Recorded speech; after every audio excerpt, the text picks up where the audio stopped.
All right, Mr. Taliaferro TV, how's everybody doing out there? Oh my goodness, this is a very loaded question here. These are two guys that I have in my top 6 of all time. I'm sure you got them on your list of top players of all time. You see these legends, these Los Angeles Lakers in your background here. Question is, who's better, or who was better, because obviously Kobe's career is done, but who was a better overall basketball player, straight up and down? Who you got? This is barbershop talk at its finest. We've been having this debate for over a decade now, and I want you to end it for me. Who's better?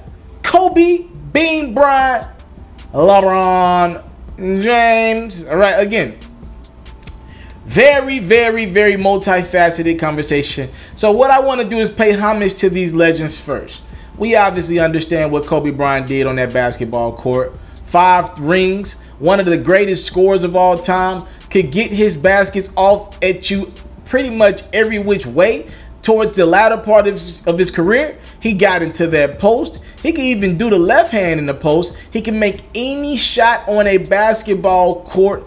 I tell anybody, if you went and watched a highlight reel of just Kobe's and LeBron's and you never seen either of these two guys play, man, with the amount of buzzer beaters and the amount of clutch shots that Kobe was willing to take, you probably think Kobe Bryant was a much better basketball player than LeBron James. And that's saying something, because LeBron's got a crazy highlight reel too. But to me, it doesn't even get close in comparison to that. If I put together a 5-minute highlight reel, took some B-roll of Kobe and LeBron, Kobe's would just look better. I'm sorry, he took more clutch shots and made more clutch shots. Although LeBron actually is a more efficient late game shooter, nobody wants to bring that up, because when we look at LeBron James, we think somebody who's been afraid of that moment, passed out of a couple big game opportunities that we know Kobe would have took that shot in. But if you go statistically look at the research this NBA stuff, actually LeBron was more efficient than Kobe at taking late game shots,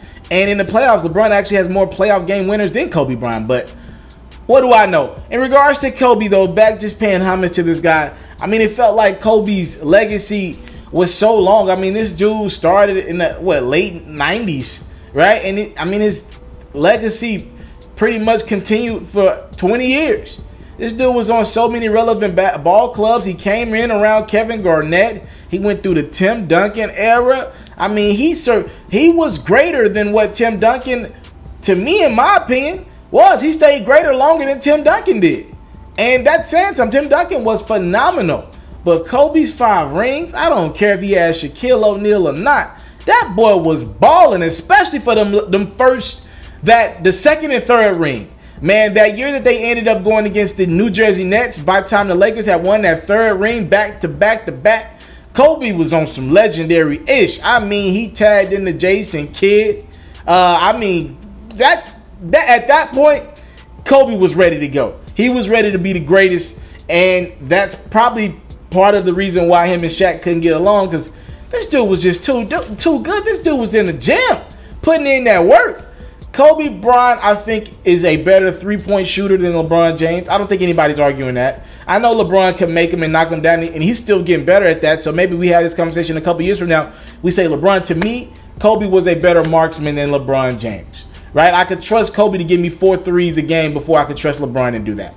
In regards to, again, those tough shots, Kobe made much better tough shots than LeBron did. In regards to attacking the rim, you know, I know people are going to give LeBron the edge in that, but Kobe's not far off. I know he's like 20, 30 pounds lighter than LeBron, at least, right? But don't get me wrong. In Kobe's heyday, he could slash and get to that rim with the best of them, and probably was a little more witty around the rim than LeBron is. And again, we're not taking anything away from LeBron at the rim, but a lot of times LeBron is just using sheer strength and just adrenaline and just gym muscle when he's at the rim.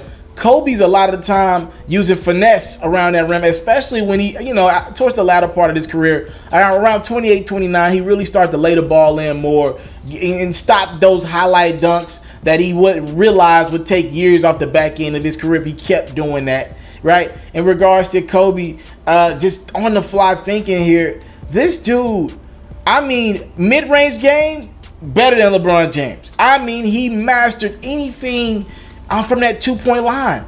He was phenomenal. Like, he was phenomenal. Kobe was probably better than like a guy like Kevin Garnett or Tim Duncan inside like 18 feet around. He probably was better than them at making shots. Like, yo, Kobe made a lot of great shots. I had to pay homage to Kobe there. 5 rings, more, what, 2 more than LeBron as we speak. We got to acknowledge those things in this conversation. What, Kobe's top on that all-time, he's like, what, number 2, number 3 on that all-time scoring list. We got to acknowledge some things about Kobe being Bryant before we had this conversation for real, for real, for real. Now, let's get to LeBron James. LeBron's a better passer than Kobe Bryant, straight up and down. You know, if LeBron stays healthy for 5 to 7 more years, depending on what he wants to do, if he wants to play around the age of 40, he'll actually probably pass Kobe Bryant on that top scoring list of all time, which is crazy, right? Because when you think scoring, in this conversation, you'll think Kobe was a better scorer than LeBron. But if Kobe's not even going to have the edge in the scoring department over LeBron when it's all said and done, and LeBron was clearly a better rebounder and clearly a better passer, like I said, those things need to get brought up into this conversation, and they do hold value. LeBron was on more. He gave his team more opportunities to win championships. I don't hold either of these two guys' final appearances against them. The only reason why that's even a conversation is because Michael Jordan never lost in the NBA Finals, and he set that bar at 6-0, and now everybody's trying to chase something that you're just not going to accomplish. It's just the NBA is much better now than it was back then. I'm just telling the facts right now. LeBron, I mean, you're talking about a guy who was at his apex, more explosive at the rim than Kobe was. He had a little bit more bounce than Kobe did. I gotta give, and Kobe had bounce, but I gotta give Bron that edge. I think LeBron makes better overall plays than Kobe does. More times than not, Kobe took that bad shot over 2 or 3 guys, and he missed that shot. We don't think about those moments a lot because we love us some Kobe.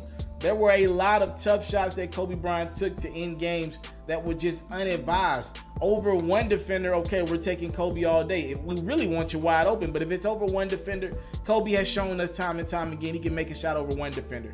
Over 2 defenders, we're like, all right, Kobe, do you, Kobe, but dang, you know what I mean? Like, you can make it, but it ain't an advised shot. Over 3 guys, we're like, damn, Kobe, we get it, you're great.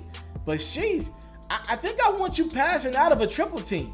Like, your shot might be better than somebody's if they're wide open. I take Kobe taking the shot if he's guarded than somebody else wide open by 1 guy, but probably not 2 guys, and definitely not 3 guys. So in regards to that, LeBron made better, higher basketball IQ plays pretty much all of his career.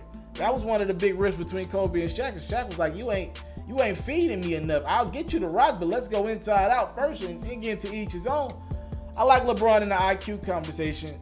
Now, here's where my conversation ends, and here's who I'm going to give my check mark to. There's one blemish on Kobe's career that stands out to me. In 2007, LeBron James took a very, very, very low on talent Cleveland Cavalier team to the NBA Finals.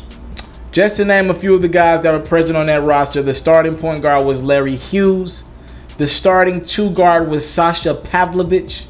A lot of times, Zydrunas Ilgauskas likely was the Cavaliers' second best player. Taking nothing away from Zydrunas Ilgauskas, he would not be able to last 5 minutes on an NBA court in 2018. Just being honest. Daniel Booby Gibson was a big guy on that team, not taking anything away from Daniel Booby Gibson. But he's not someone you think of when you think of firepower off your bench. Damon Jones was on that Cleveland Cavalier team. Shannon Brown hadn't even scratched the surface. He ironically ended up going to the Los Angeles Lakers at a later point in his career and actually being a vital part to one of their championship runs. Anderson Varejao was not even in his prime, which when I mean Anderson Varejao was not even in his prime, I mean he wasn't even at the point where he was averaging like 5 points a game and like 9 rebounds a game. Donyell Marshall was out of his prime. Donyell Marshall tied for the NBA record in three-pointers at one point in his career, but he's not a guy that you look at as a deadly three-point shooter. He wasn't a good player in this league. Drew Gooden was a ball hog who never passed.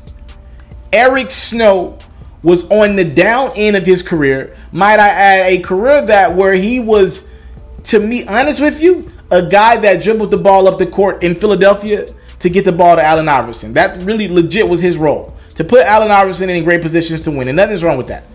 But I'm just breaking down what LeBron James took to the NBA Finals, and they ended up losing to a San Antonio Spurs team that has 3 Hall of Famers on it, in Tim Duncan, Tony Parker, and Manu Ginobili.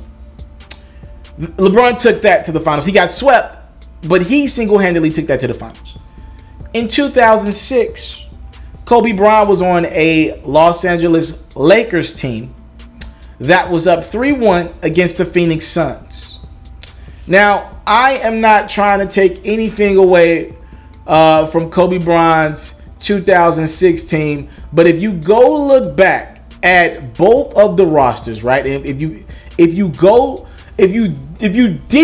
deep dive on both of these teams, you'll see that, to me, that Los Angeles Lakers team had a little bit more talent. Now, I want to go through this clearly. I don't want to disrespect anybody. Smush Parker, to me, was a better basketball player than Eric Snow. Andrew Bynum, he hadn't scratched the surface yet, but to me, he was more valuable than a guy or two on that Cleveland Cavalier team. Lamar Odom was on that team. He probably was their second best player. He had came over in that trade for Shaquille O'Neal a couple years before. Lamar Odom was better than anything LeBron took to the finals. A left-handed guy that was smooth, could get his shot off, could dribble. Yeah, Kwame Brown, though Kwame Brown did not live up to expectations, he was better than a couple guys on that Cleveland Cavalier team. Kobe Bryant was up 3-1 on the Phoenix Suns team, who will only have 1 Hall of Famer on it when we look back. And they couldn't get out of the first round. You know, that tells me all I need to know about this conversation. I'm giving my check mark to LeBron James. LeBron got a team to the finals that was depleted. Kobe couldn't get a team out of the first round when he was on his depleted team. And a couple years after that, Kobe was struggling to be relevant.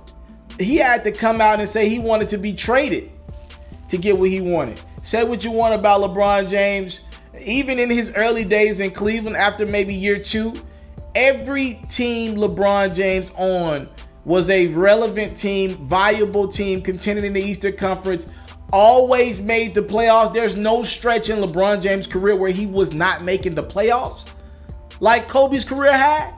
And I'm the biggest Kobe fan you'll find. But the facts have to be the facts, y'all. We're arguing a guy who got a team to the NBA Finals, who beat a Detroit Pistons team that year.